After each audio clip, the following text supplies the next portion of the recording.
Un peu, des fois, l'orgueil du combattant. C'est l'orgueil du combattant, je peux comprendre. Je cautionne pas, mais je comprends. Je comprends, moi, si je perds, je commence pas à faire un grand cinéma ou quoi. Je sais que il y aura une revanche. Il y a une ethnie en particulier qui prennent souvent, et pour ça je respecte quand même, c'est les Brésiliens. Il faut dire ce qu'il est, franchement, ils ont un gros mental. Ouais. Ils ont un gros mental. Mon adversaire, il était là, il voulait se taper. Ouais. Il voulait vraiment se taper. C'est un peu issu du Brésil, de toutes les favelas, ouais, etc. Ils ont un gros mental. Franchement, on ne peut pas leur enlever ça. Il y en a qui perdent. Attention, ils sont super forts. Il me faisait le geste de triangle au niveau de la mâchoire. Et il me disait, juste vise la mâchoire. C'est tout ce que tu as à faire. Ouais. Donc le plan, il était simple, en fait. On arrive et on le termine. On arrive, on le termine. Mais c'était très simple, en fait. KO ou soumission? KO. Ton plus gros point fort? Je dirais ma puissance de frappe. Ton point faible? T'es avec moi ou t'es avec les adversaires? Avec toi. Ok, alors on parle pas. C'est quoi pour toi le plus beau combat en MMA que tu as déjà vu? Le plus beau que j'ai vu, le plus technique en tout cas. Ouais. Ça fait classique, mais je veux dire Conor McGregor et Khabib. Conor McGregor et Khabib. C'était un très beau combat et puis c'était très très médiatisé aussi. Ouais, c'était très intéressant. Tout le monde voulait le voir. Si on devrait te proposer, tu choisirais l'argent ou la ceinture? La ceinture, parce que l'argent va avec la ceinture. Pas toujours forcément, mais celui de l'UFC, oui. Je suis d'accord avec toi.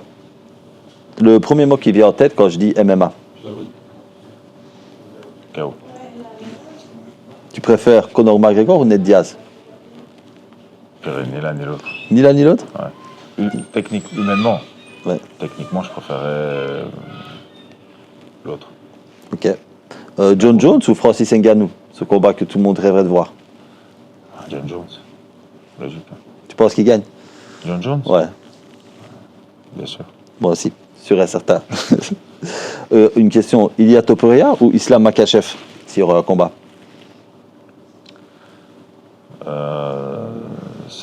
C'est un pronostic assez difficile à donner, mais pour moi, Makhachev, il le prend. Pour moi aussi. Je me pose quand même la question, qu'est-ce qui t'a fait lancer dans le MMA, dans ce monde aussi compliqué? Ce qui m'a fait lancer dans le MMA, en fait, il faut savoir que déjà au bled petit, entre guillemets, on faisait un peu du MMA. C'est-à-dire qu'on se frappait, on courait dans les jambes, on devait lutter, etc. Et c'est un peu une culture, en fait. Donc j'ai été tout naturellement dirigé vers les sports de contact depuis gamin.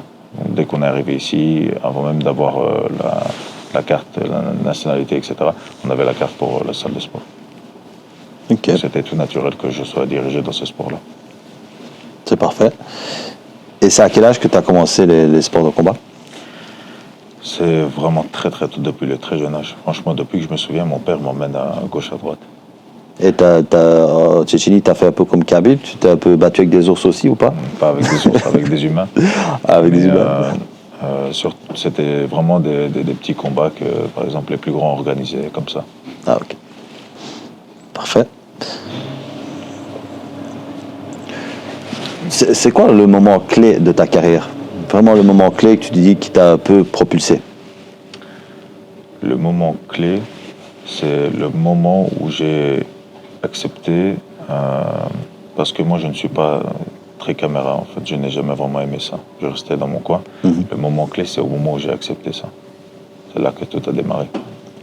Quand j'ai accepté que voilà, il faut jouer le jeu, il faut... Moi, je préfère rester. Pour moi, j'étais naïvement dans un truc où je me dis, bon, bah, moi, je vais faire le résultat et ça va suffire. Et en fait, on sait aujourd'hui, ça ne suffit pas. Ouais. Donc, c'est à ce moment-là que tout a démarré. Donc, le moment où tu as commencé à faire des vidéos... Ouais. Le moment où j'ai accepté qu'on me filme, parce qu'on me disait souvent, il faudrait qu'on te filme quand tu parles. Il faudrait que tu montres un peu tes entraînements. Et au moment où vraiment j'ai commencé à accepter ça, oui, ça a démarré fort, oui. Et ça fait depuis combien de temps que tu as accepté qu'on te filme et que tu te montres plus? Je dirais un peu plus d'un an. Un peu plus d'un an et tout a changé. Parfait. Comment est-ce que tu travailles ton mental pour gérer la pression avant un combat? C'est très intéressant cette question. En fait, quand on a une pression, quelle que soit la chose qu'on entreprend, que ce soit avant un examen ou quoi, En fait, je me pose plusieurs questions. Un jour, j'avais un combat de kickboxing, par exemple. J'étais en face d'un adversaire qui m'avait l'air costaud, etc.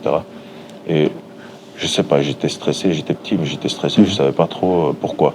Alors, je me suis assis et j'ai commencé à réfléchir. Et en fait, je me suis dit, est-ce que j'ai peur de l'adversaire? Non, tu vois. J'ai bien réfléchi, je me dis, non, j'ai pas peur de l'adversaire, il me fait pas peur. Puis je me suis dit, mais de quoi j'ai peur alors? Est-ce que c'est ces coups? Non, je me prends des coups bien plus forts à l'entraînement, etc. Non, c'est pas ça. Plus tu creuses, plus tu commences à voir qu'en fait, c'est pas en soi l'adversaire qui te fait peur. Dans mon cas personnel à moi, c'était ni le public, ni même l'adversaire. Ce qui me faisait peur, en fait, c'était de faire une mauvaise performance. Que je gagne ou pas. Tu vois, je voulais gagner, mais avec la manière, parce que mon père me regardait. C'était ça qui me faisait stresser. Et ton père, il devait te voir dans les combats? Il vient me voir vraiment rarement. Ah. Mais il suit de près. Ah, il suit de près. Il préfère rester un petit peu éloigné de... À mon avis, ça reste un père quand même. Ouais. Comment est-ce que tu gères ton alimentation avant le combat? Alors pour l'alimentation, en fait, il faut savoir que c'est tout un écosystème autour de moi. Pour celui qui s'occupe de la nutrition, comme tu sais, il faut aussi un préparateur physique, il faut un entraîneur, un manager, etc. En fait, cet écosystème-là, cette équipe, en fait, c'est ça qui fait que tout tourne bien. Par exemple, la nutrition, en fait, ce qui est très intéressant dans ce que tu dis, c'est que quand le nutritionniste travaille avec le préparateur physique, qui travaille avec le coach, c'est tout un écosystème qui se crée, tu vois. Donc ça veut dire que, imaginons qu'un jour, le préparateur physique a dit que ce jour-là, c'est une zone rouge, ou une zone où je vais donner toute ma vie, il faut ajuster l'apport protéines, l'apport en énergie, etc., dans les calories, etc. Tout ça, toute la nutrition doit être ajustée selon la difficulté de l'entraînement, tu vois. Donc c'est ça que j'appelle un écosystème qui est vraiment carré.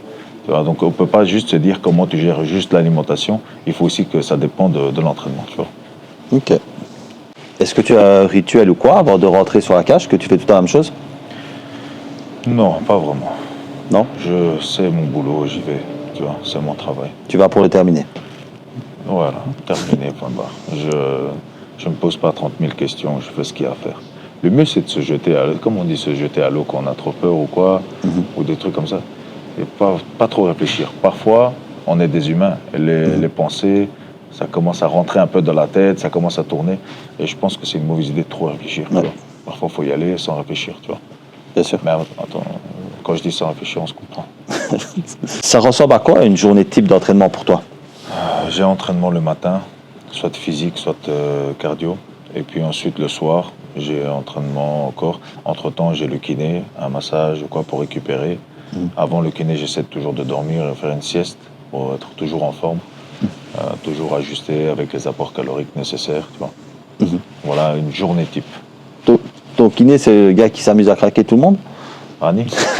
Lui aussi, mais j'en ai un autre qui est plus focalisé sur les massages sportifs. Voilà. Après un gros entraînement, par exemple.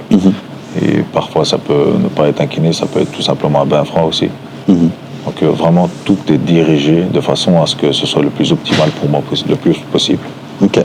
C'est quoi pour toi ta plus grande force dans la cage? La plus grande force? Oui. En fait, j'en ai plusieurs. Ce qui est bien, c'est que pour pouvoir me combattre, en fait, je suis difficile à analyser parce que on se dit, mais on va essayer de l'amener au sol, ah, mais il sait lutter. On va essayer de le frapper debout, ah, mais il frappe fort. Donc la moindre erreur peut coûter cher. Ouais. Tu vois? Je pense que c'est l'alliance de la boxe anglaise et la lutte. Je pense que, même si je me trouve plus doué en lutte qu'en boxe anglaise, je pense que c'est l'alliance de ces deux choses-là qui font que c'est extrêmement difficile de pouvoir me prendre comme combattant et de faire un game plan contre moi. C'est vrai que j'ai déjà regardé pas mal de tes combats, c'est vrai que tu es vraiment fort partout. Et tu es un combattant imprévisible. Je vois que tu es même souple, je sais pas comment tu fais. Ça, c'est les entraînements. Tu vois, même tu mets des high kicks dans la tête, on dirait que vraiment tu es super complet. Tu sais aller au sol, tu sais boxer, tu sais frapper très fort, tu sais gérer ton énergie. Mais j'ai mis les moyens pour. Avant que tout ça avant tout cet engouement dans les MMA, tout ça, j'ai tout fait pour être complet le plus possible. Mais même avant, je le faisais ça. Mon père nous mettait au judo, à la boxe anglaise. D'ailleurs, franchement, faut le dire aussi, je ne saurais même pas comment le rendre à mes parents, tout ce qu'ils m'ont donné. Parce que je me rends compte aujourd'hui à quel point ça doit être dur d'emmener son enfant à gauche, à droite, à gauche, à droite. Judo ce jour-là, boxe ce jour-là, lutte, ça doit vraiment être compliqué. Ça doit être une prise de tête. Donc, c'est là que tu te rends compte à quel point tes parents tiennent à toi. Tu vois. Ça, c'est Et vraiment... c'était pas forcément dans un but que je devienne quelqu'un dans le sport. C'était seulement pour que je sois fort. Donc c'est vraiment ancré dans la culture. Que tu saches te défendre, quoi. Tout simplement que je sois fort. Et avec tout cet engouement qui est autour de toi, est-ce que tu sais m'expliquer un peu tes prochains camps d'entraînement? Alors le prochain camp d'entraînement, il va être au Canada, chez Georges Saint-Pierre. Oh, Puis ensuite on va combattre 2 fois. Et puis ensuite, après le combat, on a encore un camp qui nous attend. On va rejoindre Chimaev normalement. ah, j'ai vu ça, que tu avais été à Dubaï avec lui et tout ça. On va le rejoindre par après encore. Donc voilà, comme je te dis, tout est propice à ce que ce soit le plus optimal possible. On veut pas, l'erreur est inévitable dans tous les cas. On ne peut pas faire un parcours 0 erreur. Par contre, on peut l'optimiser un maximum. C'est ce qu'on est en train de faire. Et parle-moi un peu de ta rencontre avec Chimaev. Comment ça s'est passé? Est-ce que tu as un peu fait des sparring avec lui? Est-ce que tu as un peu lutté avec lui? Oui. Parce qu'on voit qu'il est super impressionnant. Je me pose un peu la question. Il est lourd en ce moment. Mais j'avais discuté un petit peu avec lui sur Instagram il y a longtemps déjà. Et on avait un peu discuté. Il m'avait dit qu'il avait un peu regardé mes combats. Et qu'il trouvait que c'était bien et que je devrais continuer, que lui aussi était... Bon, lui, je sais qu'il me comprend parce qu'il est passé par ce stade-là. Et donc voilà, c'est un excellent lutteur. En fait, il a plusieurs coups d'avance dans sa lutte. Donc tu vas défendre 1, 2, 3 amenés, il en a 4, 5, 6, tu vois, ou 7, 8. En fait, il a plusieurs coups d'avance. Ouais, ça a jamais. Et un timing parfait dans sa lutte. Ça, je l'ai remarqué. Et j'ai énormément appris à ses côtés. Énormément pour le peu que j'ai été avec lui. Ouais, c'est vrai que ça doit être vraiment impressionnant d'être à côté de lui. Et dans ton camp au Canada, tu vas t'entraîner avec Georges Saint-Pierre. Tu vas pouvoir aussi un petit peu lutter avec lui, avoir des conseils de lui. Normalement, son coach sera dans mon coin aussi. Ah. Donc oui, on aura pas mal de... De toute façon, l'agent a de bonnes relations avec lui, avec le manager, ils ont de bonnes relations avec eux. Et on en avait convenu que voilà, Firas, son coach, pourrait être dans mon coin. C'est vrai que tu n'as pas vraiment un coach comme à la Rocky, là. Le vieux, non. Ouais. C'est qui pour toi qui est vraiment derrière toi sur ces combats-là? Qui te dit, par exemple, tu as un round qui se passe mal, c'est qui te dit, bon, fais ça, canalise-toi ça? Est-ce que tu as quelqu'un qui te donne des conseils? Oui, bien sûr, j'ai le coach de base que j'ai toujours eu, Jérémy Kounders. Mais voilà, maintenant, comme je t'expliquais avec l'écosystème, même dans le coaching, j'ai ça. Donc j'ai quelqu'un de spécialisé dans chaque domaine, et qui sont excellents dans chaque domaine, très très forts. Ça, c'est bien. Ce qui me permet d'avoir tous les avis et chacun travaille ensemble, comme une équipe, pour le bien, sachant que mon intérêt est la leur aussi. Donc c'est un travail d'équipe et c'est aussi un écosystème que je me suis créé de ce côté-là. Est-ce que tu sais me dire quel est ton plus grand objectif en tant que combattant? Mon plus grand objectif? Oui. Je pense qu'on pourra en reparler dans exactement 2 ans. 2 ans et 3 mois. Pourquoi 2 ans et 3 mois? C'est précis, mais 2 ans et 3 mois, je pense qu'il y aura une très très grande avancée. Et je pense surtout à la ceinture de l'UFC. À la ceinture de l'UFC? J'aimerais la finalité. Oui. C'est qui, comme dans les dessins animés, etc., le grand méchant à battre dans ta catégorie? Je pense que, en fait, ça change tout le temps. Comme il disait Habib, en fait, il y aura des champions avec ou sans toi. Et que tu veuilles mettre ton nom parmi la leur, c'est ton choix. Tu vois. Mais ça change, ça fluctue beaucoup, tu vois. Et actuellement, c'est qui actuellement à l'UFC? Actuellement, c'est Belal Mohamed. Belal Mohamed. Il est prenable, lui, non? En fait, le truc, c'est que Belal Mohamed, en fait, c'est des gens qui ne vendent pas beaucoup. Et je pense que l'UFC était un petit peu surpris qu'il gagne. Je pense qu'il ne voulait pas trop le... Lui, je pense qu'il n'a pas accepté qu'on le filme, lui. Je ne sais pas trop, mais en tout cas, il était...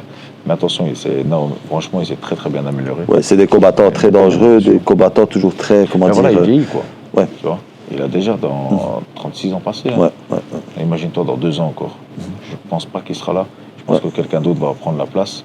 Et puis, peut-être qu'il va se faire détrôner aussi. En fait, c'est pas difficile d'arriver au sommet.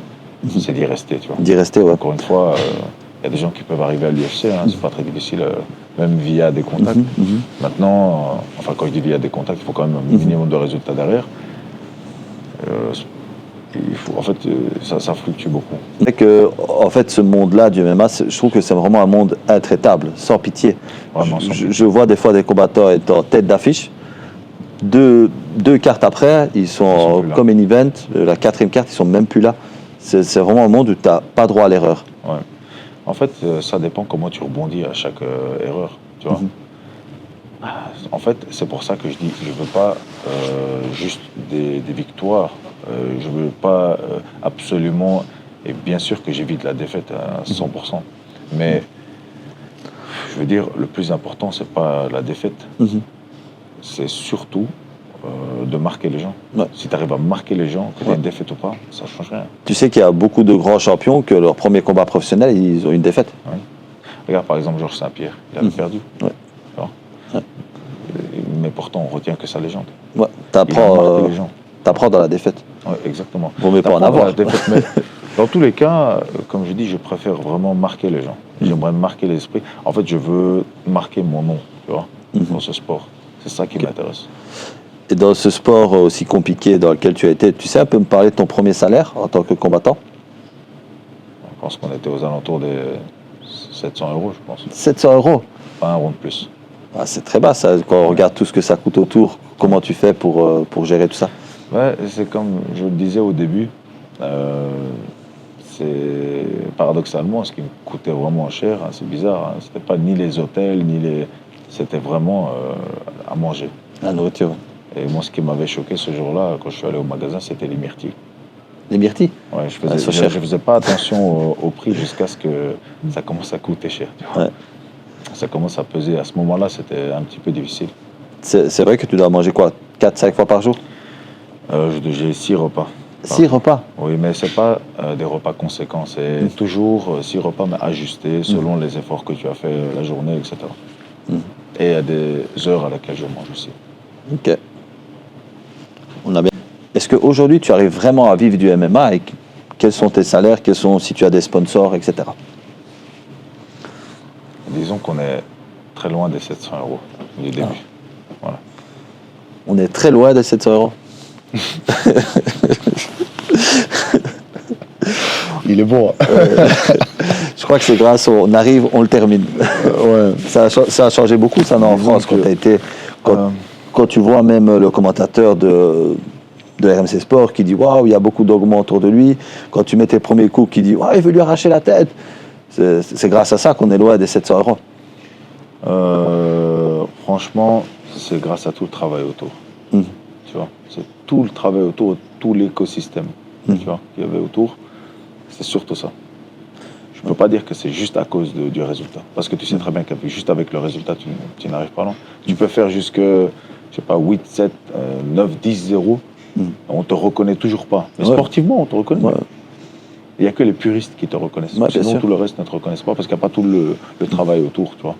Que ce soit même le dernier combattant de Pereira, personne ne le connaît. Il ne veut pas se faire filmer, on ne le voit pas sur les réseaux. Il fait son travail, mais il lui a fallu 25 combats. Oui, c'est ça qu'il faut savoir avancer avec son temps, je dirais. Faut être au goût du jour. Il faut utiliser, comme tu le fais si bien, les réseaux sociaux. Très important. En fait, tu sais, je n'ai pas vraiment je n'ai pas de formation de quoi que ce soit. Bon, maintenant, mes réseaux sont gérés par quelqu'un. Mais je veux dire, moi, au début, je faisais des vidéos comme on a demandé. Je ne m'attendais pas, moi, à ce que ça perce ou quoi. Puis ça a pété dans tous les sens. Et voilà, maintenant, j'ai quelqu'un qui gère les réseaux. Et franchement, c'est plus facile. C'est plus facile. J'ai commencé à avoir beaucoup de messages à un moment donné. Et voilà. J'ai vu une vidéo de toi où tu t'amuses à frapper avec un de tes amis qui t'entraîne, Saïd. qui a fait presque 3 millions de vues. Comment est-ce que tu as géré ça? Tu as dû voir tes réseaux vraiment exploser? Oui, elle avait commencé à 1 million, puis 2, puis 3, puis 4, jusqu'à 7, je pense. Ouais, 7 quelque chose. C'était monté très haut. C'est une vidéo que vous avez fait comme ça et que tu as publié et que tu t'es Tout dit... bêtement. Tout voilà. bêtement. Je ne savais même pas faire de montage. Ouais. J'ai fait bêtement sur le téléphone. Ouais. Avec le téléphone. Ça, c'est... Comme quoi, parfois, il n'y a pas besoin de grand-chose. En fait, c'est pas forcément... Il y en a qui mettent du budget sur une belle qualité d'une vidéo, etc. Mais si le contenu ne fonctionne pas, ça c'est pas... Et c'est aussi la beauté de ces vidéos, c'est la simplicité. Vous êtes là comme ça, tu filmes avec un GSM, et c'est ça que les gens aimaient. En fait, tu vois, Ouais, les coups. Et il y a un ensemble dans ces vidéos qui est... Vous avez un peu trafiqué la vidéo ou ça frappe vraiment si fort que ça? Franchement, ça donnait bien dans le Ouais, parce que je vois que... Franchement, on tapait fort. Ouais. Et les gants, c'était des 16. Ouais, j'ai vu que... Ceux qui connaissent, donc c'est des gros gants. Et je pouvais y aller, tu vois. Ouais. Donc, ça frappait bien. Ça frappait bien. Je pense que c'est ça que les gens apprécient, tu vois. Au final, ils veulent voir des grosses frappes, ils veulent voir des gros KO. Ouais, c'est ce qu'ils veulent voir. C'est ce que je veux aussi donner au public. Bien sûr. Et si tu aurais une personne à mettre, je ne vais pas dire en valeur, mais si tu aurais une personne à dire qui te suit vraiment au quotidien, ça serait qui? Je sais que tu en as beaucoup qui sont sûrement derrière toi. Si tu aurais vraiment une personne, tu dis, ouais, lui, il est très important. Le manager. Le manager? Ouais, Samy. Ah. Tout le temps là. Dans tous les trucs, que ce soit les rendez-vous, que ce soit les kinés, que ce soit tout le temps là. Et il s'assure à ce que tout le fonctionnement, tout ça, tout l'écosystème fonctionne le mieux possible, tu vois. Il s'assure de faire les contacts, il s'assure de contacter les... Il s'assure que l'Instagram soit bien géré par un télé... Très éveillé comme gars, tu vois. C'est vrai que j'ai regardé pas mal de tes vidéos, forcément avant de venir, je n'allais pas venir comme ça, et je le vois toujours en arrière-plan. On dirait un peu ton ombre, avec des belles petites lunettes, c'est ça? Ouais, avec les lunettes, mais franchement, il est toujours quelque part, et il fait toujours en sorte que ça se passe le mieux possible. En fait, ça, c'est des gens qui ont compris que l'intérêt de leurs combattants est leur intérêt aussi, tu vois. Ce qui fait qu'il y a un écosystème qui se crée. Bien sûr. Donc, l'écosystème que je te parle depuis le début, je lui dois en grande partie, tu vois. C'est vrai que ça fait maintenant, franchement, je ne vais pas te mentir, je t'avais suivi il y a plus ou moins 2-3 ans. Je te voyais un peu dans des stories, etc. Puis à un moment donné, je t'ai plus vu. Je crois que tu as une blessure, c'est ça? Oui, j'ai eu une blessure, j'avais une vilaine blessure. C'était la main, fracture, de casser, déplacer, rentrer, c'était n'importe quoi. Et comment tu as fait pour gérer ça, toi qui adores t'entraîner? Tu as fait quoi? Tu as couru? J'ai entraîné le bas du corps. Ah, tu as entraîné quand même, ouais. Ouais, les abdos, le bas du corps, le bas du dos. Je faisais ce que je pouvais, en fait. Ouais. Même les pecs, avec les coudes, c'est de la merde. Je faisais ce que je pouvais. Mais c'est vrai que je ne vais pas te cacher, ça fait, je pense que plus ou moins 1 an que je te vois beaucoup plus sur les réseaux. Et je me suis dit, vraiment, il y a quelqu'un derrière. Oui, bien sûr. Ouais, ça se voyait. Maintenant, il y a bien sûr. En fait, il y a un moment donné, tu vois que l'Instagram se professionnalise, tu vois qu'il y a une autre DA, tu vois que ça ne vient pas forcément tout de ma tête. Moi, je ne suis pas spécialisé là-dedans, tu vois. Et tu ressens qu'il y a quand même un certain écosystème autour du combattant, en fait. C'est ça qui est intéressant. Et peux-tu me parler aussi de l'AEC qui va arriver à Liège? Je me suis posé la question, comment est-ce que tu as fait ou vous avez fait pour amener une telle organisation sur Liège dans ta ville?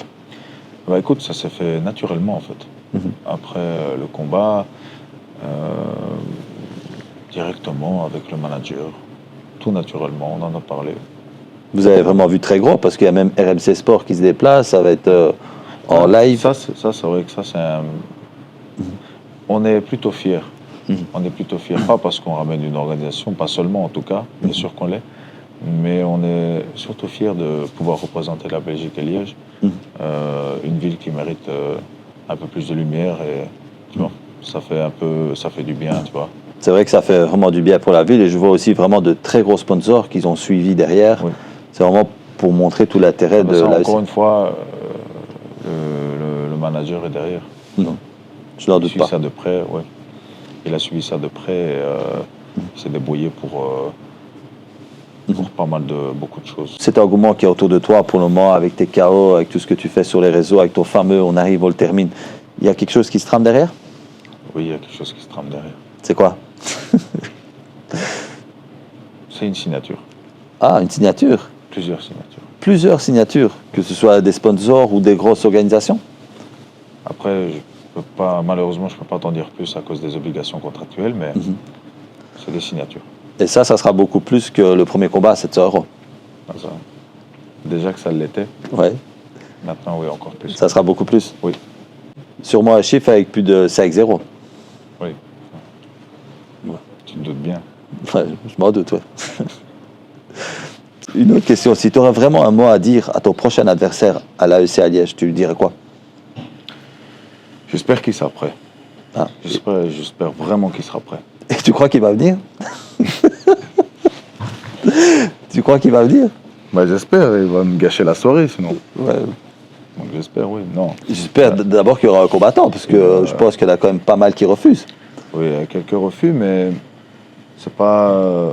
C'est parfois, tu sais, ce n'est pas la peur. Il y en a qui disent, ceux qui ne connaissent pas bien les sports de combat, ils disent ah, ils ont peur. Mais ce n'est pas forcément la peur. Parfois, je pense que c'est une question stratégique. Je ne cautionne pas, mais je comprends. Parce que ils veulent construire la carrière, pas prendre des adversaires très difficiles tout de suite, etc. Et ils voient bien que je suis un adversaire assez compliqué. Alors oui, je peux comprendre, il n'y a pas de problème, tu vois. Et tu penses quoi de cette stratégie de certains combattants à vouloir construire leur carrière?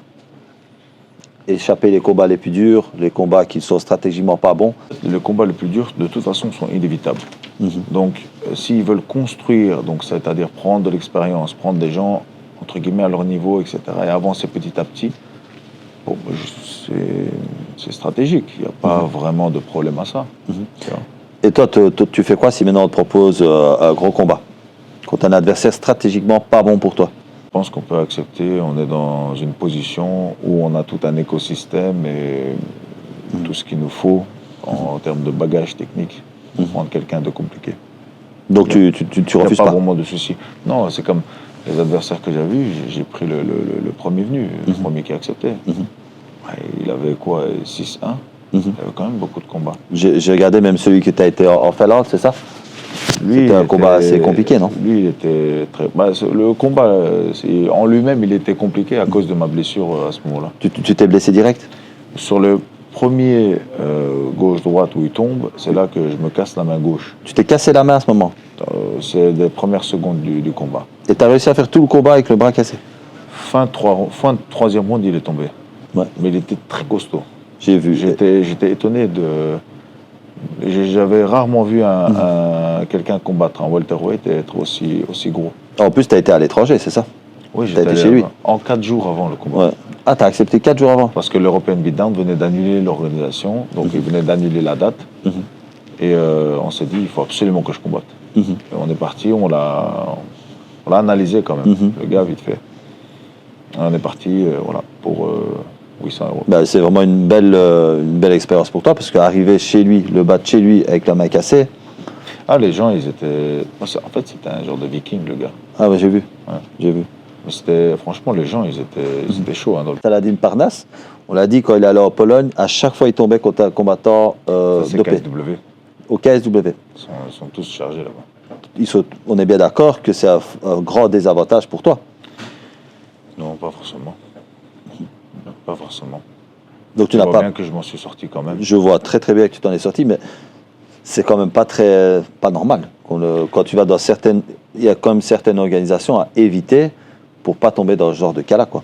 Est-ce qu'il y a des tests? Non, je pense que vraiment dans le haut niveau, il y a un peu tout le monde qui fait quelque chose, je pense. Comment tu fais, toi, pour gérer ça? Parce que des fois, on voit même des grands sportifs, des fois, qui mangent un Mentos. Et dans le Mentos, il y avait un truc qu'il ne fallait pas. Je me suis toujours quand même posé la question. Des fois, tu peux te retrouver positif alors que tu n'as rien fait. En fait, moi, je ne m'y connais pas très bien. Mais en fait, je pense que c'est bien que je ne m'y connaisse pas très bien. Parce que certains pouvaient dire « Ah, mais l'adversaire était comme ci, comme ça. Tu ne te posais pas des questions. Parce qu'il était énorme dans la cage. » Je dis « Non, je me suis... » Tu vois, ça ne m'est pas venu en tête. Je pense que c'est un stress inutile, tu vois. Oui, bien sûr. Parce qu'une mâchoire reste une mâchoire. Et on peut être. C'est pas parce que tu es dopé que tu vas résister mieux à un coup, à une droite de pleine puissance, Ouais, bien sûr. en pleine dans la mâchoire. Tu vois. Je crois pas trop à cette théorie. Une question, je suppose qu'on t'a déjà posée, je la pose différemment. Quand tu as eu ta force de frappe, c'est depuis tout petit ou alors ça c'est arrivé plus tard en t'entraînant? Non, c'est vraiment tout petit. Depuis tout petit? Depuis tout petit, on me l'a dit. Mais moi, j'y croyais pas. Ouais. J'y croyais pas vraiment. On a été faire des tests, par exemple, sur mes fibres. Quand le médecin m'avait dit que j'avais des fibres hors normes, fibres explosives, etc. Un médecin? Un médecin me dit ça. Mais moi, je me dis, ah, c'est sûrement un médecin ici, tu connais les médecins ici. Ouais. Mais pour moi, il n'a jamais vu un sportif de haut niveau. Il me dit, ah, tu vois. Quand c'était plus quelqu'un qui a fait 12 ans d'études à l'université avec un doctorat, tu vois, qui a fait une thèse sur le sport de haut. Quand lui m'a dit que j'avais des fibres explosives extrêmement développées, je me suis dit, ah ok, d'accord, là peut-être j'ai quelque chose. Eh bien c'était dans le même sens qu'on m'a dit que j'avais une grande puissance. Je l'ai découvert au fur et à mesure qu'on me mettait tout le temps contre des plus âgés, plus grands, plus forts.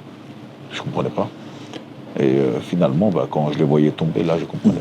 Est-ce que tu ne penses pas que c'est lié le fait que quand tu as frappé le gars là en Finlande, qui est tombé direct, tu ne penses pas que c'est lié que tu frappes peut-être trop fort? Que tu t'es cassé le oui. En fait, c'est bizarre à dire comme ça, on dirait trop de la prétention, mais c'est plus mes os ne peuvent pas supporter le choc du coup envoyé. Donc tu dois faire attention à quelle puissance tu frappes alors? Mais tu sais que je fais toujours attention à l'entraînement. Je fais toujours attention, je ne vais jamais à 100%. Parce que sinon, c'est des coups trop forts. Et quand je démarre, je ne peux pas arrêter mon coup. Tu vois, parce que je suis habitué à frapper de toutes mes forces, quand je frappe vraiment. Mais j'ai habitué à garder une belle trajectoire et donc une meilleure technique au fur et à mesure. Tu vois, de bien viser. Avant, c'était plus de grosses droites et foncer dans les jambes. Maintenant, c'est... Tu construis ton combat. Voilà, je construis, je vise, je cadre. Tu vois. J'amène le combat où je veux. Et seulement là, je touche. Mais dans tous les cas, ça peut se faire en 2 secondes. Comme ça peut se faire en 15 secondes, en 40 secondes. J'ai vu comme avec ton combattant en France, qui a essayé un peu de faire de cinéma, genre, c'est pas terminé. Mais lui, écoute... Ça se voyait dans ses yeux qu'il était KO. Écoute, d'accord. T'as qu'à aller voir ses combats. Quand il y en a un où il tombe KO, et c'était sa seule défaite, il est tombé KO, il était fini. Le garçon, il se relève, il dit non, il n'était pas d'accord. Ah ouais. Alors que ses yeux se sont révulsés, etc. Écoute, moi, je ne veux pas trop développer sur ce mec-là. Je veux bien être gentil, mais à un moment donné, il faut lâcher l'affaire. Le mec, moi, j'ai vu une story de lui. J'ai vu une story, il était avec sa fille. Très honnêtement, je me suis dit, c'est bien qu'il a arrêté le combat quand même, l'arbitre. Ah ouais, en vrai, l'arbitre, il faut dire un truc, déjà, ça ne me repose pas sur mes épaules. L'arbitre a fait son travail, moi, j'ai fait mon travail. Donc, s'il y a quelque chose à aller dire, c'est à l'arbitre, pas à moi. Bien sûr. Tu vois, je sais pas, c'était trop tôt, c'était trop tard. Je sais pas, peut-être les gens veulent un homicide ou quoi. Tu sais que ça se voit dans les yeux des gens, dans les combats. Des fois, il faut, non, ne m'arrête pas. Lui, moi, j'ai regardé le combat, j'ai bien vu qu'il fallait l'arrêter. Non, franchement, sinon, oui. L'arbitre lui-même, il me l'a dit après. Il m'a dit, je sais pas à quoi il joue, mais voilà. C'est un peu, des fois, l'orgueil du combattant. C'est l'orgueil du combattant, je peux comprendre. Je cautionne pas, mais je comprends. Je comprends, moi, si je perds, je commence pas à faire un grand cinéma ou quoi. Je sais que il y aura une revanche. Parlons un petit peu totalement autre chose. Si, exemple, oui, il y a ton manager, oui, il y a les gens qui sont derrière toi, etc. Est-ce qu'il y a une autre personne qu'on ne voit jamais que tu voudrais mettre en valeur aujourd'hui ou en parler? Une personne qu'on ne voit pas, que ce soit un membre de ta famille ou une autre personne que tu voudrais en parler? Ce serait mon grand frère et mon père. Ma famille, quoi.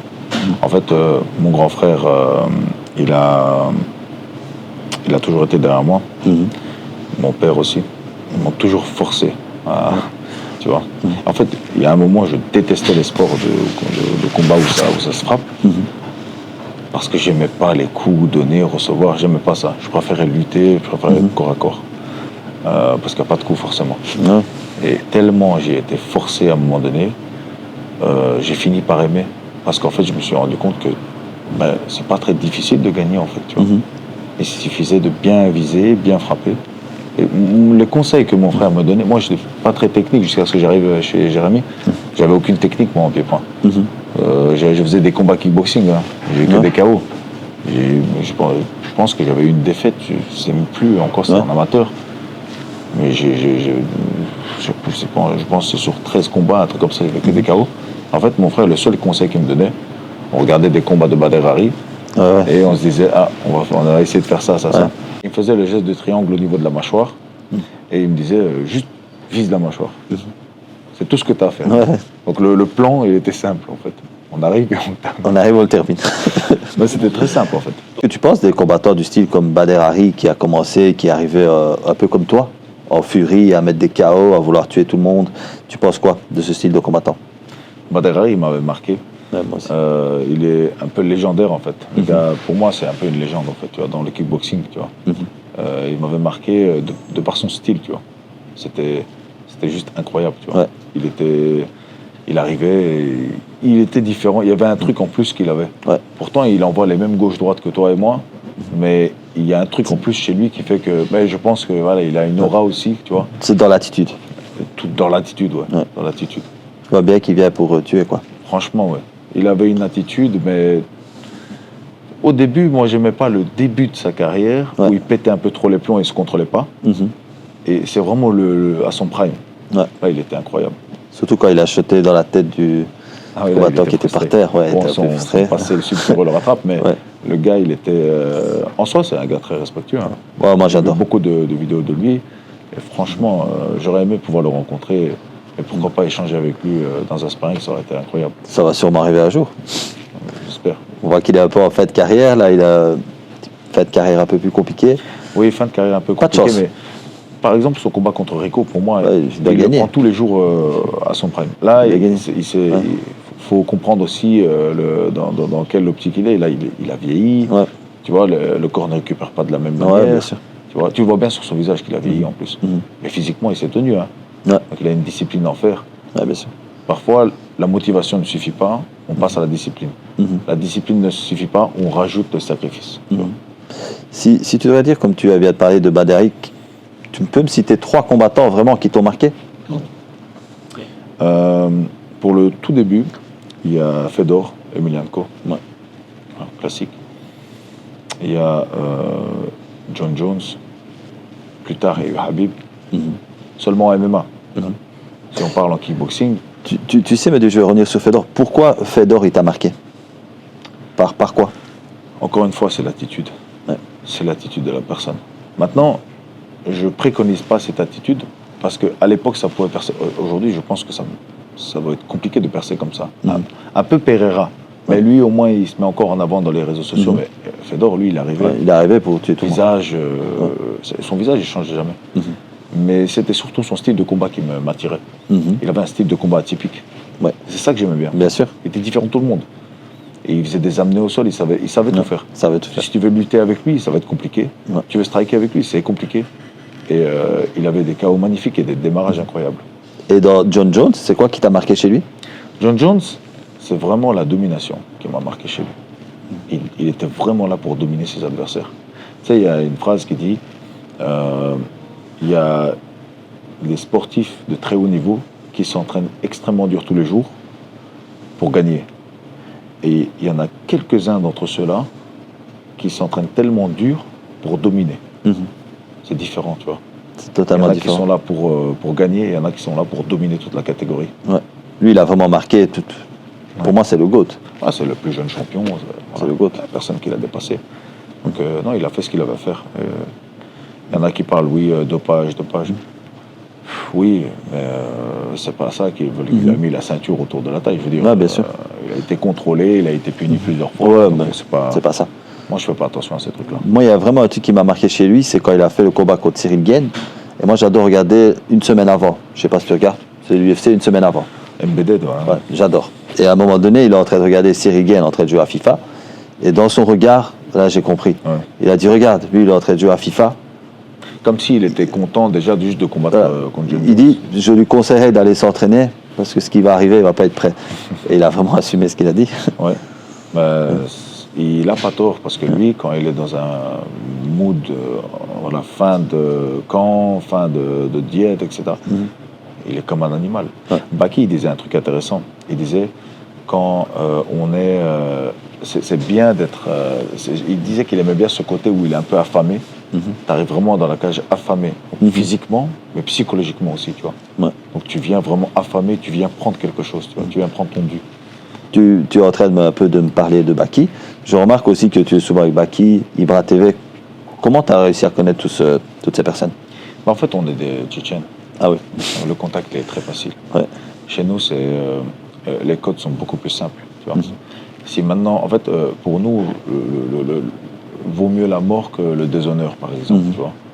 Donc c'est pas vraiment... c'est très facile la connexion entre Tchétchènes. Tu vois. Connu, pas connu. Ouais. Que tu sois connu ou pas, ce n'est pas vraiment un problème. Tu vois. Il y a juste à parler, ils vont te parler comme si tu étais quelqu'un de normal. Comme lui. Enfin, tu vois. Ouais, il ne va pas jamais se la péter. Tu vois. Et je regarde que ça fait maintenant depuis des années que je suis le MMA, que les combattants tchétchènes, vous avez vraiment quelque chose de différent. Il n'y en a presque aucun qui perd. Quelle est la différence entre un combattant tchétchène et un autre combattant? En fait, chez nous, c'est dans la culture. C'est vraiment dans la culture. Si maintenant tu prends le foot, ici, tu vois, forcément, ils sont plus doués. Ouais. Tu vois.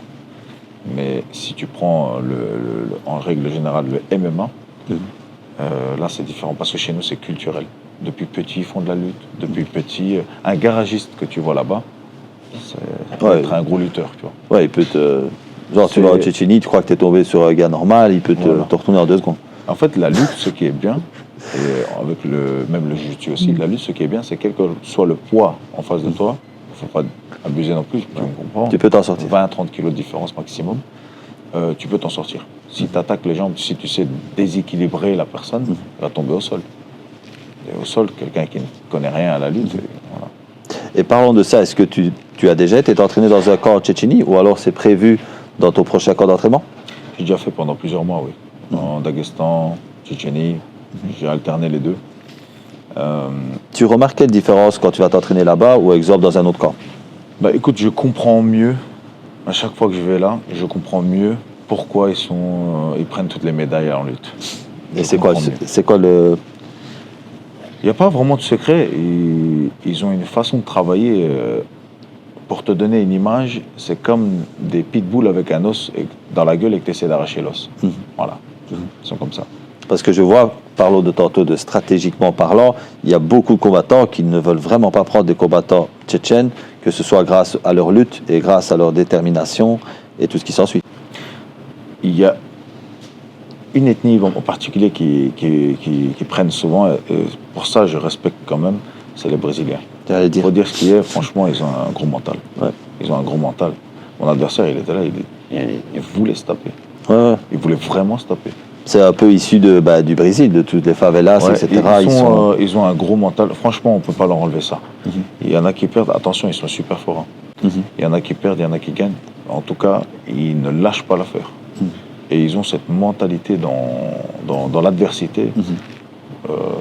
Faut saluer, tu vois. Bien sûr.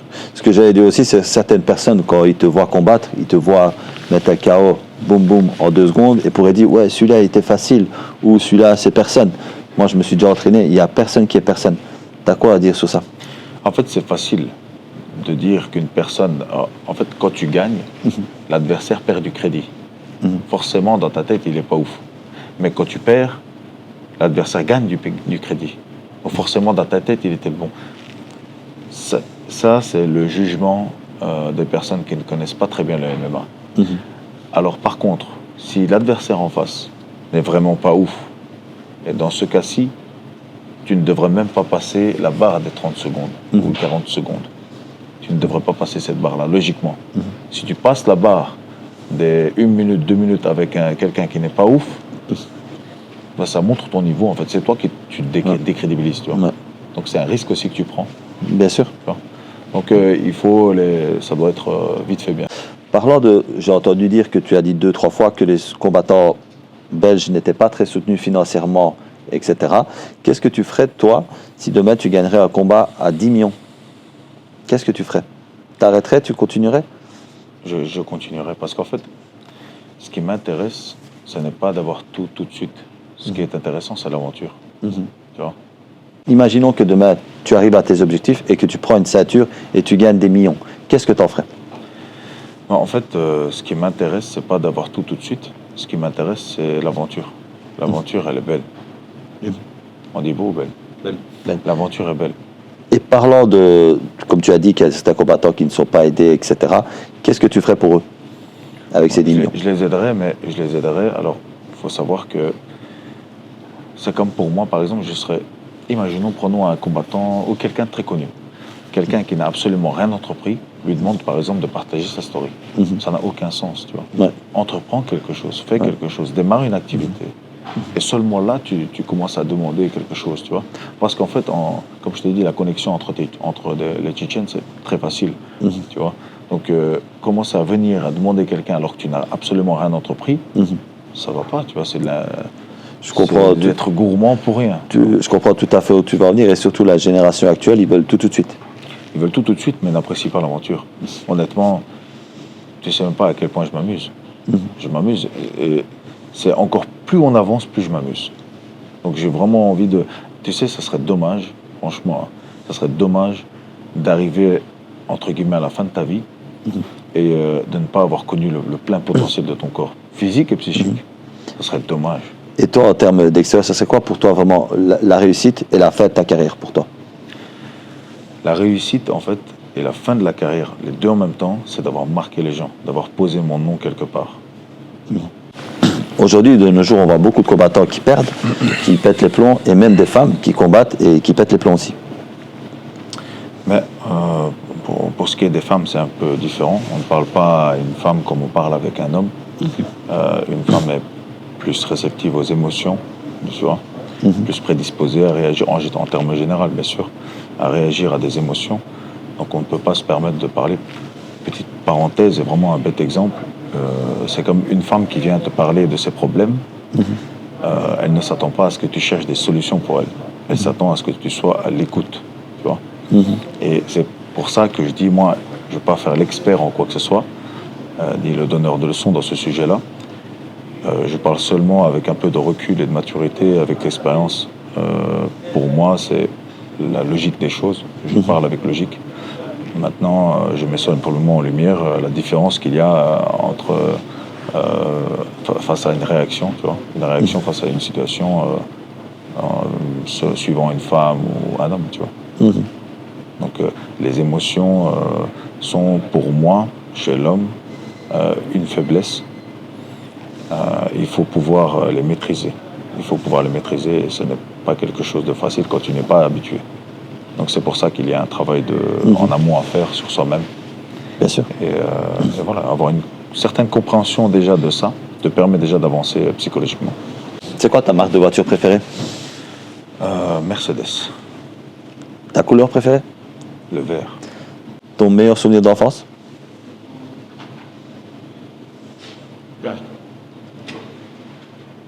Quand mon frère m'a dit, tu vois le garçon habillé en rouge, il se reconnaîtra, va te battre avec.